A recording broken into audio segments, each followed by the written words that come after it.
माझ्या प्रिय भक्तांनो, माझी सेवा करताना तुम्ही असे वेगवेगळे विचार मनात आणू नका आणि मनोभावे निर्मळ मनाने शुद्ध चित्त अंतकरणाने माझी सेवा करा. माझी नित्य सेवा कशी करावी हे मी तुम्हाला सांगत आहे आणि अशा पद्धतीने जर तुम्ही सेवा कराल तर तुमच्या सेवेला हे फळ मिळेलच आणि तुमची यशाची जी पूर्ण पायरीच एक एक चढत असाल ती तुम्ही शेवटपर्यंत चढाल आणि यश तुम्हाला नक्की मिळेल.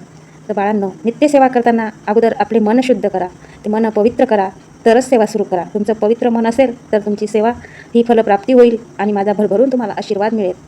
तुम्ही माझी सेवा करताना मांसाहार कधीच करायचा नाही. तुम्ही जर करत असाल तर सेवा करताना तो मांसाहार तुम्हाला सोडावा लागेल, कारण की पशुपक्षींना जो मारून खातो तो कधीही सेवेकरी होत नसतो. एवढं लक्षात ठेवा बाळांनो. शुद्ध मन करून तुम्ही जवळच्या केंद्रात या. माझ्या केंद्रात आल्यानंतर तुम्हाला एक नारळ घ्यायचं आहे, एक विडा घ्यायचा आहे, फुलहार घ्या. नसेल काही तर तुम्हाला थोडेसे पेढे घेऊन या. नसतील ती पण तुमची ऐपत तर तुम्ही फक्त विडा आणि नारळ घेऊन उदबत्ती घेऊन माझ्या दर्शनाला या.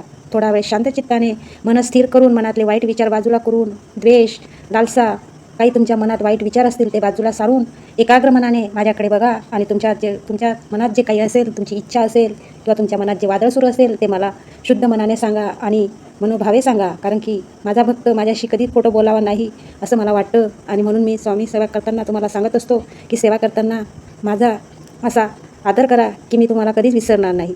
आदर करायचा आणि इतरांचा सुद्धा आदर करायचा. तुमची सेवा नक्की मी स्वीकारून घेईल. पहिल्या दिवसापासून विडा ठेवा, तुमच्या मनातली इच्छा सांगा, दर्शन घ्या, आरतीला थांबा. नाही वेळ असेल तर दर्शन घेऊन 11 प्रदक्षिणा वटवृक्षाला मारा आणि तिथून तुम्ही सेवा सुरू करा.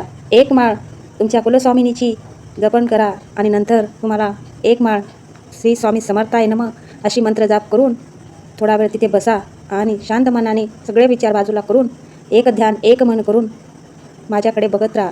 त्यानंतर तुम्हाला जी सेवा केंद्रात सेवेकरी देतील, इतर सेवेकरी असतात ते सेवेकरी देतील ती सेवा तुम्ही करा. तुमच्या प्रश्नाचे उत्तर तुम्हाला लगेच मिळायला लागेल आणि तुमचे मनातले विचारसुद्धा कमी होतील. तर नित्यसेवा कशी कराल?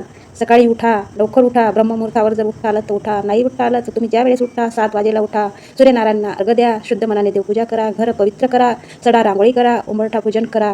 सकाळची देवपूजा झाल्यावर तुम्हाला गणपती स्तोत्र आणि गायत्री मंत्र आपल्या घरात जपत राहायचा आहे, जेणेकरून तुमच्या घरातली जी नकारात्मक ऊर्जा ती निघून जाईल आणि सकारात्मक वातावरण निर्माण होईल. त्यानंतर तुम्हाला माझे 3 अध्याय वाचायचे. 3 अध्याय स्वामी चरित्रातले वाचल्यानंतर तुम्हाला शक्य असेल तर तुम्ही एक माळ जप करा, पण ती अगदी हळूवार जपा. ओम श्री स्वामी समर्थाय नमः अशी जपा किंवा श्री स्वामी समर्थाय नमः अशी जपा. तुमची स्वच्छ मनाने केलेली सेवा आणि आदर सत्कार मला लाभेल आणि तुम्हाला त्या सेवेचं फळ नक्की मिळेल. भिऊ नका भक्तांनो, मी सदैव तुमच्या पाठीशी आहे. मी